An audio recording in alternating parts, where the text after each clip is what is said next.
Alright, and welcome to 1-4, Solving Infinite Equations. Now this is the one lesson that I am so excited for you to get to, because once you master the following 3 questions, you can literally solve any equation that is in a linear form, no matter how long or complex or complicated it is. So here's our first question. Question number 1. Can I simplify the left or the right? And what does it mean to simplify? Well, that would either be to combine my like terms or to distribute. So remember, these were the 2 tools that we worked on earlier. Alright. And then my second question is, are my variables together? And I would add like a little addendum to that. If they're not, should I move my smaller one? And then lastly, how can I get my variable by itself? If you can always ask yourself these 3 questions. In fact, I want you to take a photo of this right now. Take a photo of it. And I want you to use it for the remainder of the problems in this lesson. Okay. So I'm going to move on. Once again, pause, take the notes, take a photo. And let's see what this would look like. What if I gave you something like this? 5 parentheses 3x minus 10 equals 12x plus 1. What is question number 1? Question number 1. Can I simplify the left or the right? So on the left, I know I can simplify it by distributing. Okay, it's not too hard. 5 times 3x would be 15x. 5 times negative 10 is negative 50.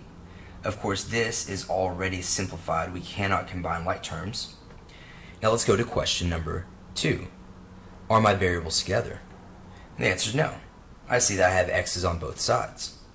So I would always prefer that you move the smaller one, because the smaller one will always make sure that your x values are positive. So I would subtract 12x minus 12x. 15x minus 12x would be 3x. Minus 50 is equal to 1. And now we've gotten to a point where you are very comfortable. By the way, this is where we talk about PEMDAS. This will be the one time that I do it. And we're talking about PEMDAS in reverse. So we see that we have multiplication. We see that we have subtraction. And of course, going from the bottom to the top, doing it in reverse, we get rid of that subtraction first. The opposite of plus 50 would be, or the opposite of minus 50 would be plus 50, plus 50. And of course, that's our 0 pair. And here we have 3x is equal to 1 plus 50, which is 51. Now, of course, we divide both of these by 3, and we will get x equals, and by the way, 51 divided by 3, I didn't intend for this to happen, but we got a whole number. It should be 17. Alright. Pause these, or pause this video, finish taking notes, and let's move on to the next example.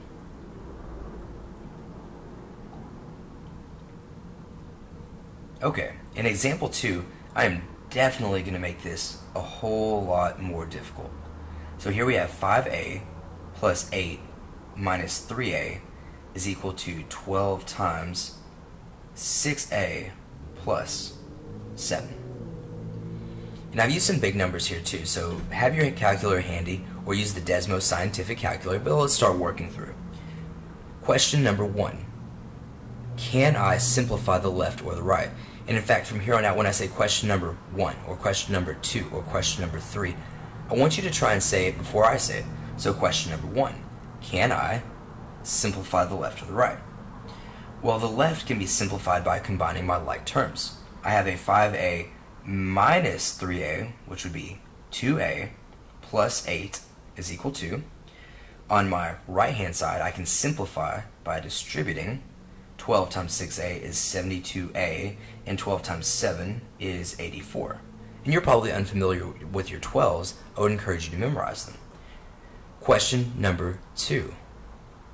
Are my variables together?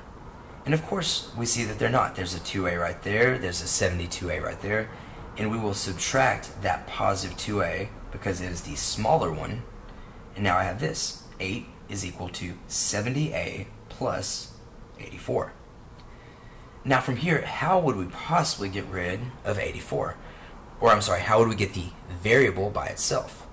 we first get rid of our addition, so minus 84, and I believe this would give us negative 76 is equal to 70a. How do I get rid of the 70? Well, we know we would have to divide. Now, one final note. This can definitely reduce. So, let's divide them both by, that's an even number, that's an even number. Let's divide them both by 2. 76 divided by 2, I believe, you can check me, should be negative 38 over 70 divided by 2 would be 35. And let's see, when I look at this, are there any factors in common? See, I know that the factors of 35 are 1, which we don't ever care about, 5, 7, and 35.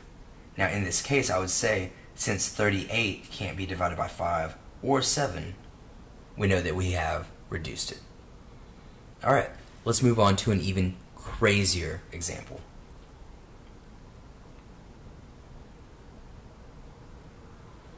Here comes example 3, and this will be the wildest one yet. Let us do this. Negative 1/2 parentheses 8x plus 12 plus 6x minus 1 is equal to 9 parentheses 1/3 x plus 12.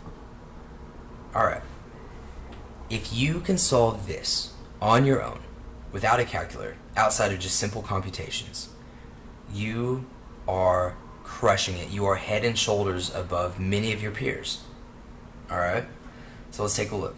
Here we have negative 1/2 times 8, which will become 8 over 1, and 12 over 1. And so negative 1 times 8 will give me negative 8 over 2 times 1 is 2, plus on top negative 1 times 12, negative 12. I don't typically like writing plus a negative, but I did. 2 times 1 is 2. And then of course we're going to write plus 6x minus 1. Those don't combine. And let's even begin to simplify this. Well, we can write this as 9 over 1.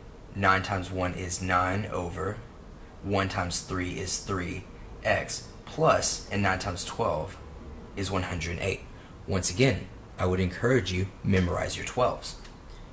Now from here, we're going to go ahead and begin to simplify. We have negative 8 over 2, which is really negative 4. And then this negative 12 divided by 2 is negative 6. Oh, and guys, don't let me forget to put my x. That's a negative 4x. And then, of course, plus 6x minus 1. And here we know 9 divided by 3 will be 3x plus 108. Now we're still on question number 1. Can I simplify my left and my right? We know now we have to combine our like terms. Negative 4x plus 6x would be 2x, and negative 6 minus 1 would be negative 7, is equal to 3x plus 108. Okay, now we're on to question 2. Are my variables together?